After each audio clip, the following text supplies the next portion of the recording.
देखिए, पहले वाली वीडियो में हमने सर्वनाम की परिभाषा और उसके भेदों के सिर्फ नाम पढ़े थे, लेकिन इस वीडियो के अंदर हम क्या करेंगे, सर्वनाम के भेदों की विस्तार पूर्वक जानकारी हासिल करेंगे। तो सर्वनाम का पहला भेद जो है पुरुषवाचक सर्वनाम। पुरुषवाचक सर्वनाम की परिभाषा: जिन सर्वनाम शब्दों का प्रयोग वक्ता द्वारा खुद के लिए या दूसरों के लिए किया जाता है उसे पुरुषवाचक सर्वनाम कहते हैं। वक्ता शब्द का अर्थ क्या होता है? कहने या बोलने वाला व्यक्ति। जैसे मैं और हम, ये सर्वनाम शब्द वक्ता द्वारा खुद के लिए किए जाते हैं, यानी जो बोल रहा होता है व्यक्ति वो इन सर्वनाम शब्दों का इस्तेमाल खुद के लिए करता है। ठीक है जी।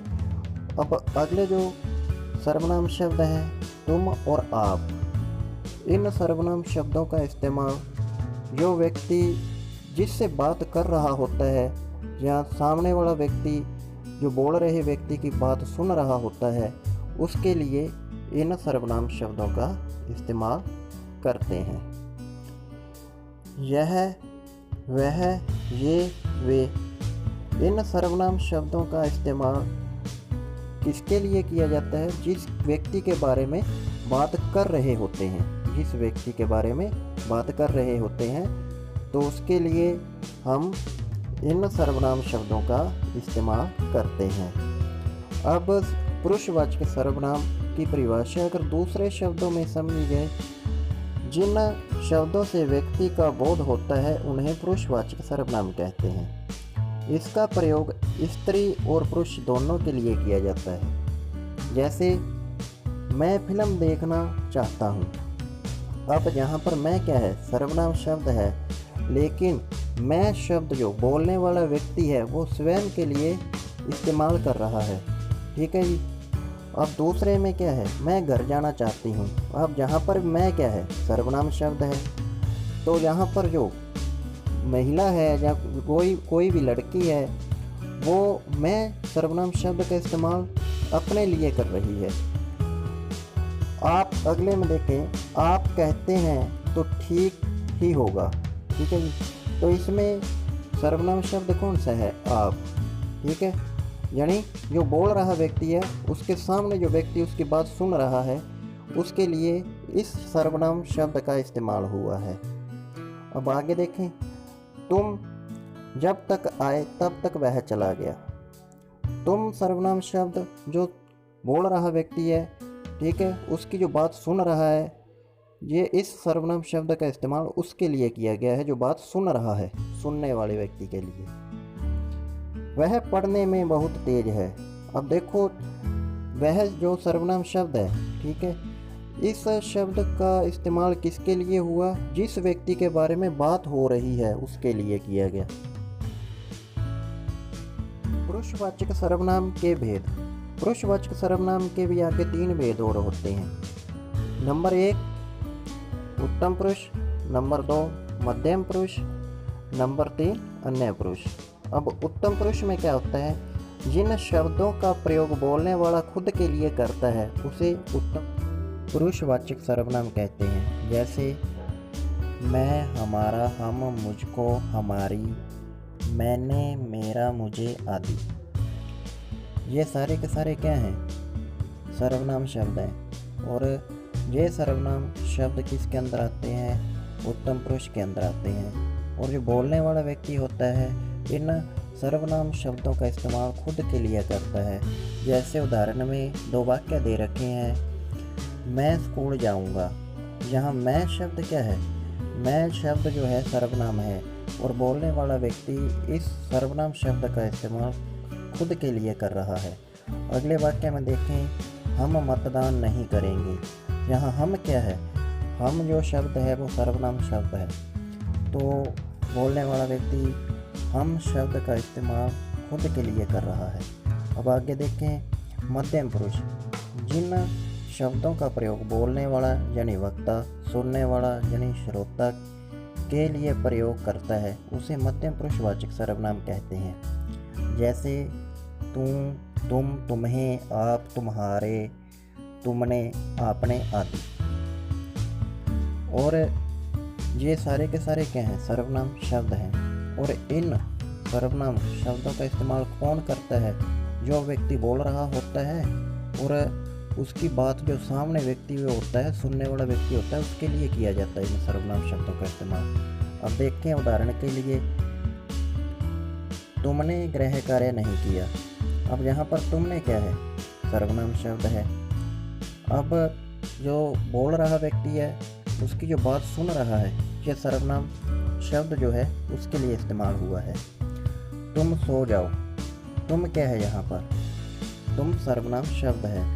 और जो सामने सुन रहा व्यक्ति है उसके लिए इस्तेमाल किया गया है। अन्य पुरुष, जो व्यक्ति उपस्थित नहीं होता है वह वक्ता और श्रोता के लिए अन्य व्यक्ति होता है। जिन शब्दों का प्रयोग अन्य व्यक्तियों के लिए किया जाए वे सभी अन्य पुरुषवाचक सर्वनाम होते हैं, जैसे वे, यह, वह, इनका, इन्हें, उसे, उन्होंने, इनसे, उनसे आदि। उदाहरण, वे मैच नहीं खेलेंगे। यहाँ पर वे शब्द जो क्या है, सर्वनाम शब्द है। इस सर्वनाम शब्द का इस्तेमाल जिस व्यक्ति के बारे में बात हो रही है उसके लिए किया गया है। अगले वाक्य में देखें, उन्होंने कमर कस ली। यहाँ पर उन्होंने शब्द क्या है, सर्वनाम शब्द है। इस सर्वनाम शब्द का इस्तेमाल जिस व्यक्ति के बारे में बात कर रहे हैं उसके लिए किया गया है।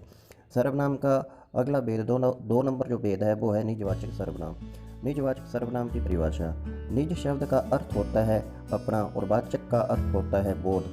अपनेपन का बोध कराने वाले शब्दों को निजवाचक सर्वनाम कहते हैं। आइए देखते हैं दूसरे शब्दों में इसकी परिभाषा। जिन सर्वनामों का प्रयोग कर्ता के साथ अपनेपन का बोध करने के लिए किया जाता है उसे निजवाचक सर्वनाम कहते हैं। यहाँ पर वक्ता अपने या अपने आप शब्द का प्रयोग करता है वहाँ पर निजवाचक सर्वनाम होता है। जैसे हमें, तुम, अपने, आप, अपने आप, निजी, खुद, स्वयं आदि। इन सभी सर्वनाम शब्दों का इस्तेमाल व्यक्ति किसके लिए करता है, खुद के लिए करता है। अब आगे देखते हैं, आप शब्द का प्रयोग पुरुषवाचक तथा निजवाचक सर्वनाम दोनों में होता है। यहाँ आप शब्द का प्रयोग श्रोता यानी सुनने वाला के लिए हो, वहाँ यह आदरसूचक मध्यम पुरुष होता है। यानी कहने का मतलब कि जो अगर आप शब्द का इस्तेमाल बोलने वाला व्यक्ति सुनने वाले व्यक्ति के लिए उसे आदर देने के लिए करता है तो वो मध्यम पुरुष में आता है। और यहाँ आप शब्द का इस्तेमाल व्यक्ति खुद के लिए करता है वो निजवाचक सर्वनाम में आता है। अब निजवाचक सर्वनाम के उदाहरण, मैं अपने कपड़े स्वयं धो लूँगा। अब देखो यहाँ पर अपने क्या है, सर्वनाम, और इस शब्द का इस्तेमाल व्यक्ति ने किसके लिए किया है, खुद के लिए किया है। मैं वहाँ अपने आप चला जाऊँगा। यहाँ पर कौन सा सर्वनाम है, कौन सा शब्द है, अपने आप, ठीक है। और इन शब्दों का इस्तेमाल बोलने वाला जो व्यक्ति है वो अपने लिए कर रहा है। रोहन अपना पूरा काम अपने आप करता है। तो यहाँ पर सर्वनाम शब्द कौन से हैं, अपने आप और खुद के लिए इस्तेमाल हुए हैं। ईश्वर भी उन्हीं का साथ देता है जो अपनी मदद आप करता है। यहाँ पर कौन सा शब्द सर्वनाम है, आप, ठीक है, जो खुद के लिए व्यक्ति इस्तेमाल करता है। अब सर्वनाम का 3 नंबर भेद देखते हैं। 3 नंबर भेद कौन सा आ जाता है, निश्चयवाचक सर्वनाम। निश्चयवाचक सर्वनाम की परिभाषा, जिन शब्दों से किसी व्यक्ति, वस्तु अथवा घटना की ओर निश्चयात्मक रूप से संकेत करे उसे निश्चयवाचक सर्वनाम कहते हैं। जैसे यह, वह, वे, ये आदि निश्चय रूप से बोध कराते हैं। ये जो शब्द हैं निश्चित वस्तु का बोध करवाते हैं। जैसे वह मेरा गांव है। अब इसमें सर्वनाम शब्द कौन सा है, वह, ठीक है। तो गांव है यानी संकेत, किसी गांव की ओर संकेत करके उसका निश्चित बोध करा रहा है। यह मेरी पुस्तक है। अब यह शब्द जो क्या है, सर्वनाम है, और यह जो सर्वनाम शब्द है यह निश्चित वस्तु का बोध करा रहा है। ये सेब है, और यहाँ पर ये शब्द क्या है, सर्वनाम है, ये भी निश्चित वस्तु का बोध करवा रहे हैं। ये पुस्तक है।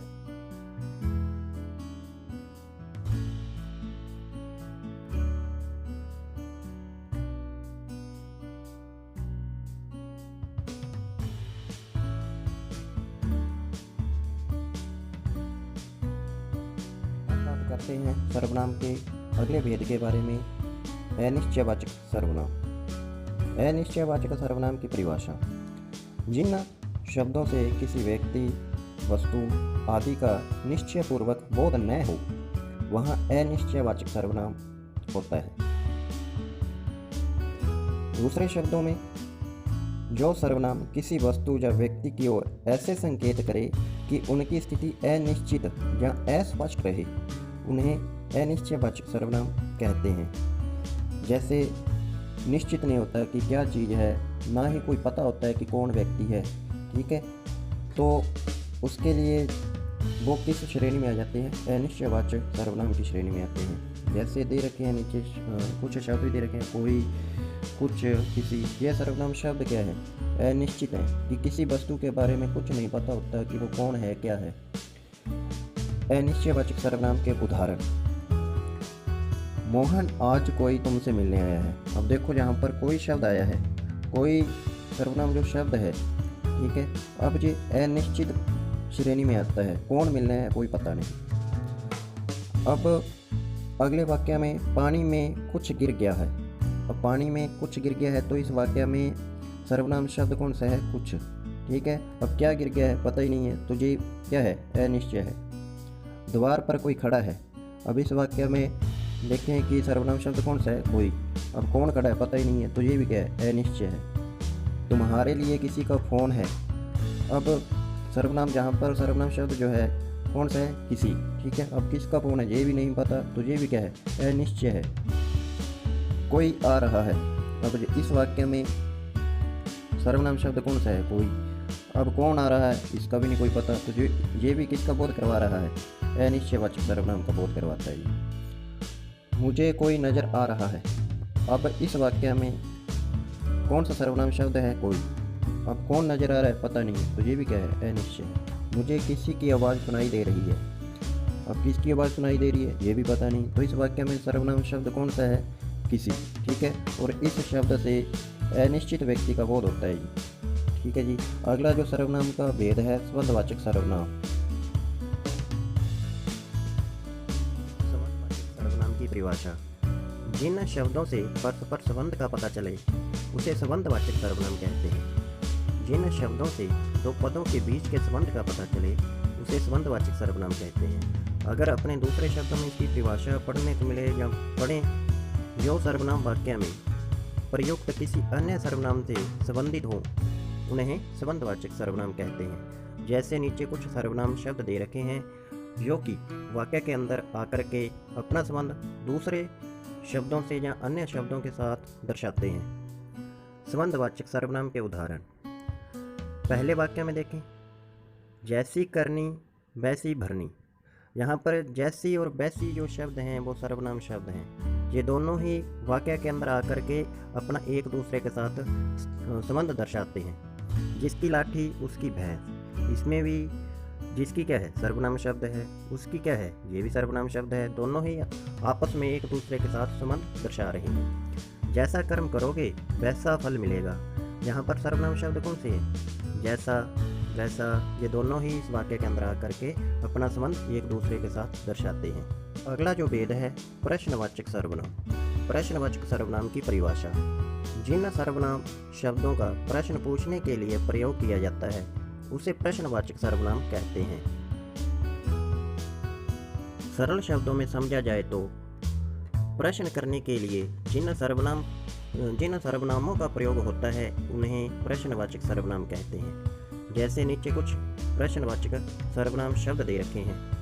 क्या, कौन, किसने, कैसे, किसका, किसको, किस लिए, कहाँ आदि, ये सारे के सारे क्या हैं?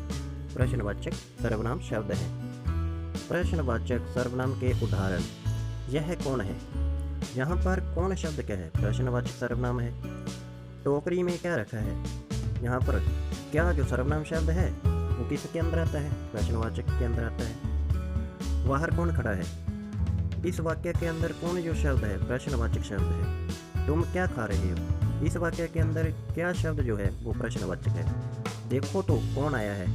इस वाक्य के अंदर बात की जाए तो कौन शब्द जो है सर्वनाम शब्द है और किसके अंदर आता है? प्रश्नवाचक सर्वनाम के अंदर आता है। तुम बाजार से क्या लाए हो? इस वाक्य के अंदर क्या शब्द जो है सर्वनाम है और प्रश्नवाचक सर्वनाम के अंदर आता है। मेरा बटुआ किसने लिया? अब किसने शब्द जो क्या है सर्वनाम है और किसके अंदर आता है? प्रश्नवाचक।